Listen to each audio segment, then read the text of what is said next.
வணக்கம்.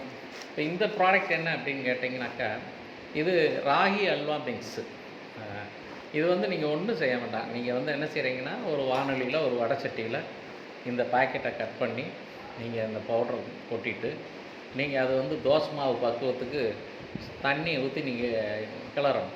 கிண்டிட்டு நீங்க என்ன செய்றீங்க அப்படின்னா, கிளறி நீங்க சிம்ல வச்சுக்கிட்டு மெதுவா நீங்க அ கிளற கிளற நெய் குடுக்கணும். நெய் உள்வாங்கும். நெய் உள்வாங்கி ஒரு ஸ்டேஜில் வந்து என்ன செய்யும்னா, வெளிய வரும். அந்த ஸ்டேஜில் பார்த்தீங்கன்னா, இது இந்த தோசை மாவு பக்குவத்தில இருக்கிறது சுருண்டு உங்களுக்கு ஒரு அல்வா பக்குவத்துக்கு வந்துரும். இவ்வளோ தான் செய்யணும். நீங்க வேற ஒண்ணும் செய்ய வேண்டாம். தண்ணிய ஊத்தி கரைக்கணும். நெய் ஊத்தி நீங்க கிளறணும். கிளறி ஒரு 5 நிமிஷம், 8 நிமிஷத்துலயே உங்களுக்கு வந்து அல்வா ரெடி ஆயிரும். இது வந்து நாட்டு சர்க்கரை, ராகி இதான் இதில உள்ள இன்கிரீடியன்ட்ஸு. அதே மாரி இதில திணை அல்வா மிக்ஸும் ஒண்ணு வச்சிருக்கிறோம். ஃபாக்ஸ்டைல் மில்லட்ட வந்து நீங்க அல்வா மிக்ஸ் அதையுமே வந்து இதே மாரி தான். இதே மாரி செய்யலாம்.